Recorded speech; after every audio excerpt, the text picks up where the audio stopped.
Halo teman-teman, Om Swastiastu, Tabe Salamat Linguna Latai, Salam Saujud Karena Malempang. Sebelumnya perkenalkan, nama saya Putu Arya Widiatnyana, mahasiswa Prodi Pendidikan Agama Hindu semester 1 kelas B.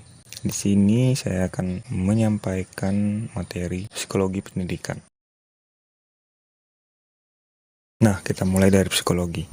Pengertian psikologi. Psikologi berasal dari bahasa Yunani, yaitu psyche atau jiwa, dan logos yang berarti ilmu.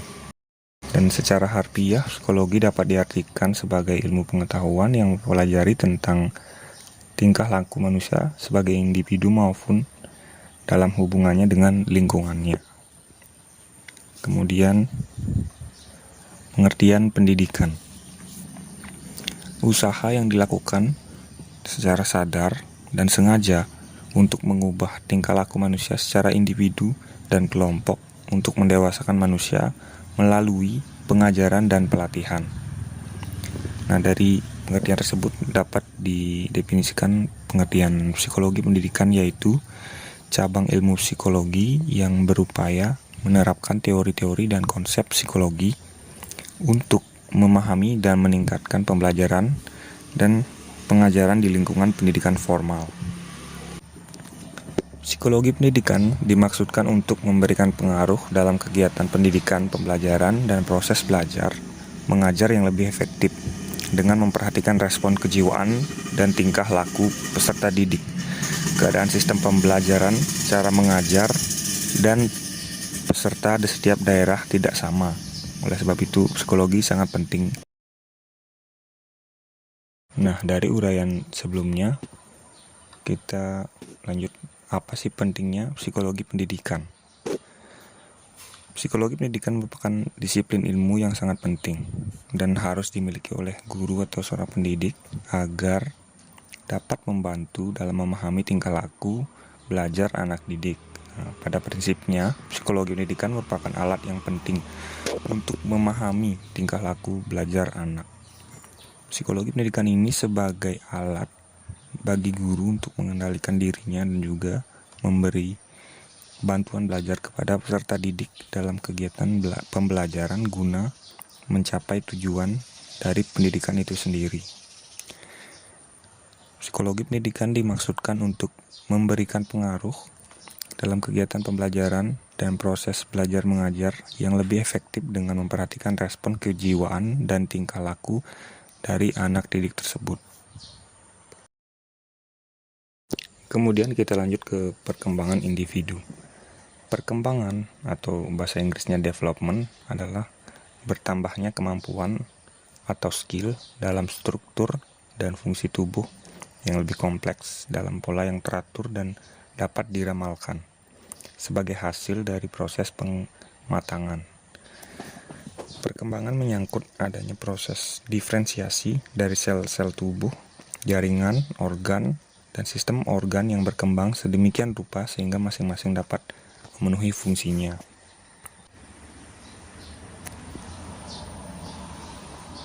Kemudian, di sini kita dapat lihat perkembangan psikologi individu, mulai dari masa bayi, kemudian balita, dan sampai ke masa tua. Di sini kita akan memfokuskan ke perkembangan remaja, yaitu di umur atau usia sekitar 12 hingga 18 tahun. Kita lanjut ke perkembangan remaja. Masa remaja merupakan salah satu masa perkembangan yang dialami manusia dalam hidupnya, dan masa remaja merupakan peralihan dari masa kanak-kanak ke masa dewasa. Dan mengacu pada usia, pada umumnya remaja berada di bangku SMP, SMA, dan sebagian mahasiswa.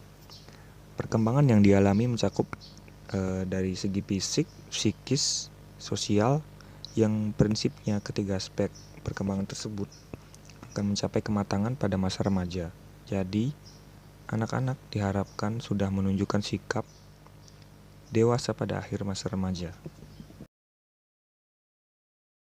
Kemudian labil, yaitu pada masa transisi remaja dalam kondisi yang tidak stabil, ada perasaan tidak aman karena harus mengganti dan mengubah pola tingkah laku dari anak-anak ke dewasa. Emosi yang tidak stabil tersebut dapat mendatangkan perasaan yang tidak bahagia, yaitu unhappiness. Munculnya perasaan tidak bahagia dapat disebabkan oleh kegagalan hubungan heteroseksual atau simpelnya pacaran, kemudian idealisme yang berlebihan, tekanan sosial, problem penyesuaian, dan ketidakpuasan dalam pemenuhan kebutuhan remaja. Ini menurut Nuryoto dalam karangannya tahun 1994. Selanjutnya, perasaan tidak bahagia dapat muncul karena berbagai hal, misalnya kondisi keluarga yang tidak bahagia, lingkungan yang kurang nyaman, dan status sosial ekonomi yang rendah dapat menyebabkan rasa tidak bahagia.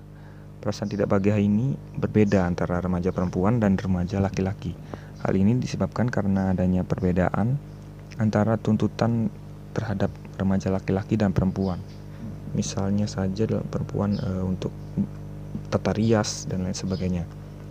Kemudian perasaan ini sifatnya universal ya, jadi semua remaja akan mengalami pola dan tingkah laku yang sama.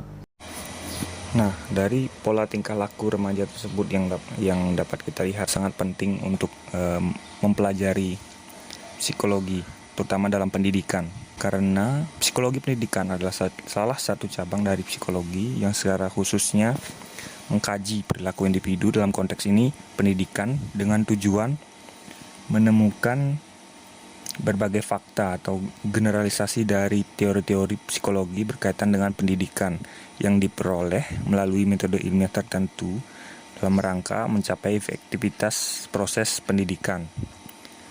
Nah, hubungan antara teoritis dan praktis memiliki keterkaitan dan tidak bisa dipisahkan. Nah, demikian yang dapat saya sampaikan. Bila ada kesalahan kata, mohon dimaafkan. Saya akhiri dengan para mesanti. Om Santi Santi Santi Santi Om Sahe.